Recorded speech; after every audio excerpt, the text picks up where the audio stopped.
All right, so the main event for UFC Vegas 81 were featherweights Edson Barboza versus Sadiq Yusuff. Me and Christian both picked Barboza to win the fight, so we had a little clairvoyance there from a recent tough time on the betting and picks brackets that we've had going on. This was a very exciting back and forth fight that I don't think took anything away from either fighter. Barboza was nearly knocked out in the first round, giving Yusuff a 10-8 on the scorecards. But then he rallied big in the second. He composed himself, walked Yusuff down with a lot of pressure. Had a lot of body shots, leg kicks, really stayed composed. In the third, he himself almost knocked Yusuff out with a wheel kick. Landed very clean, very flush, and then he could just continue to dominate. That gave him all the confidence moving forward. Then by the fifth round, Barboza was able to control. He locked in a couple takedowns, controlled the round heavily, secured the unanimous decision victory in this heavily contested battle, in my opinion. Christian's not here this week. He's sick.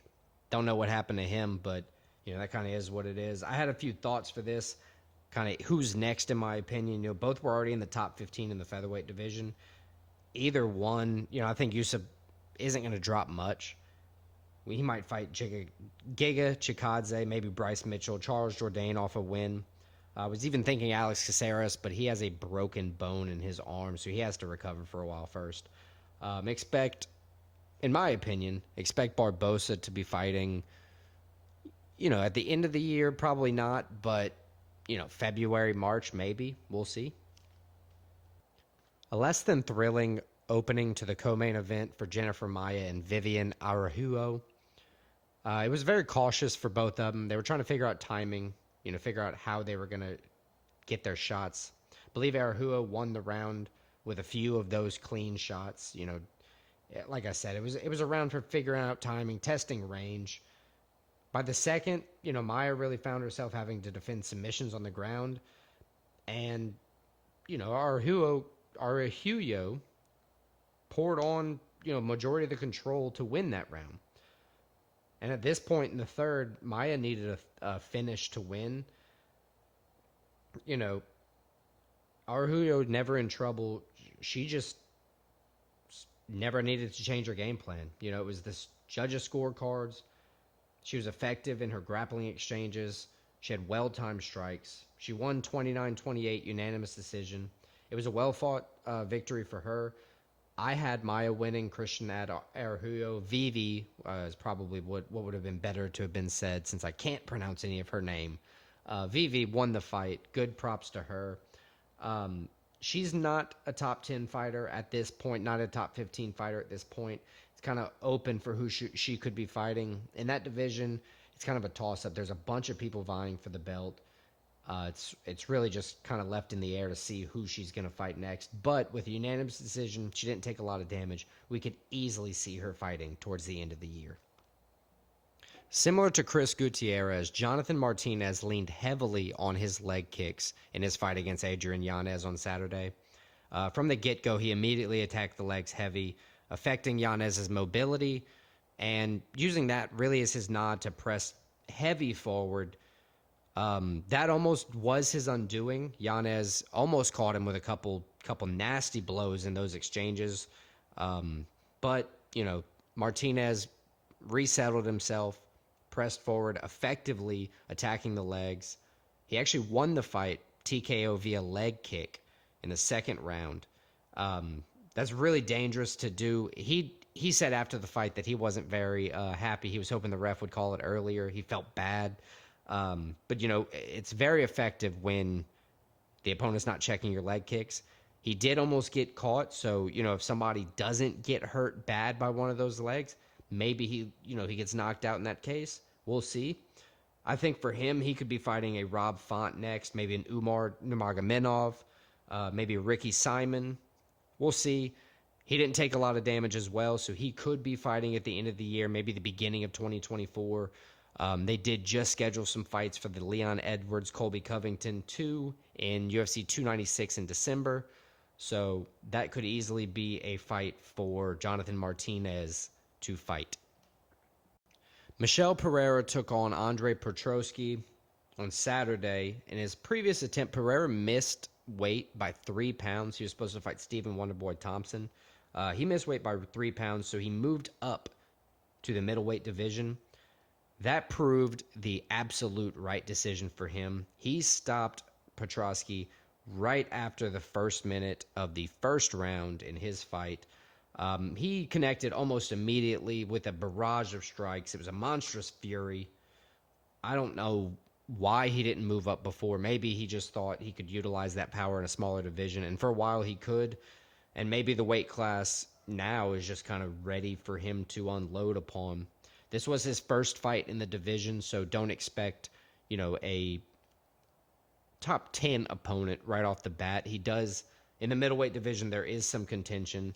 There's multiple people that would stand in his way of a title shot, so he has a long road to carve ahead of him. Dana does not like it when people miss weight, especially by 3 pounds. So looking at that, I'd like to see both of these fighters, honestly, Michel Pereira and Andre Petroski fight, very soon.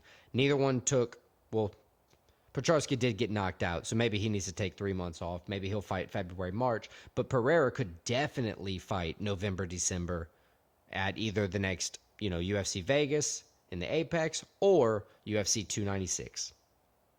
Speaking of missing weight, Christian Rodriguez missed weight by 4 pounds, had 25% of his purse taken and delivered to Cameron Simon, but he still got the victory. Granted, Cameron Simon came in looking much smaller, significantly smaller than Christian Rodriguez, and in my opinion, Christian Rodriguez should at least get a point deducted. If you're missing weight by 4 pounds, that's damn near another weight class. I think it's cheating in the highest regard. I don't think the fighter should be allowed to fight. And if he does fight, 100% of his purse should go to the other fighter. It's disrespectful. Get out of the fight if you miss weight by that much, at the very least. Rodriguez did put on damage early, secured a takedown. That put him up in round 1. Despite close second and third rounds, Simon didn't do enough to get the decision.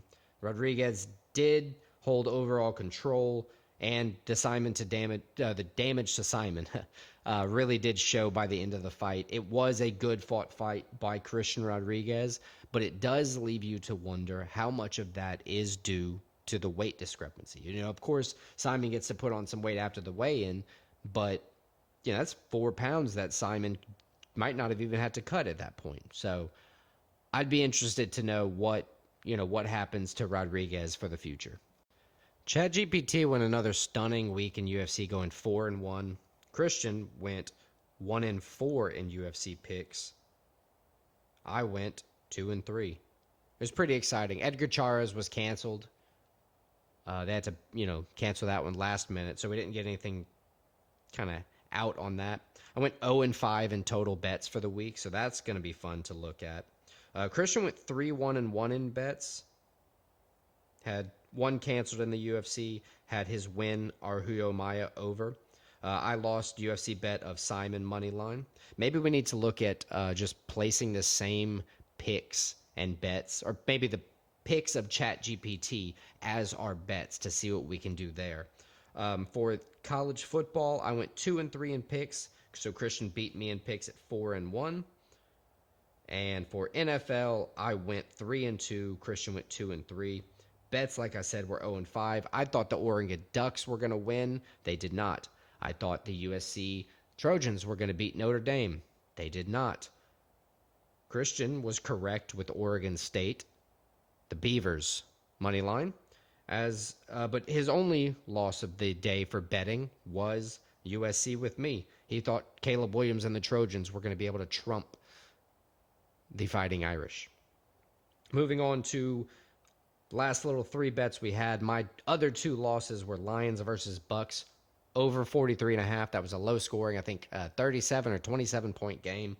Not good. And 49ers covering 5.5. They actually lost. Christian McCaffrey did get injured after scoring his touchdown. So we'll see if he can extend his streak another week or if it gets paused due to injury. Wholeheartedly, not a good week for me in betting. It went and moved me to a 35 29-2. Christian 2 36-30-0. Overall, like I said, not good. But, you know, it's my podcast, so we'll be able to continue as long as we want. Don't go anywhere. We'll be right back with a preview of UFC 294.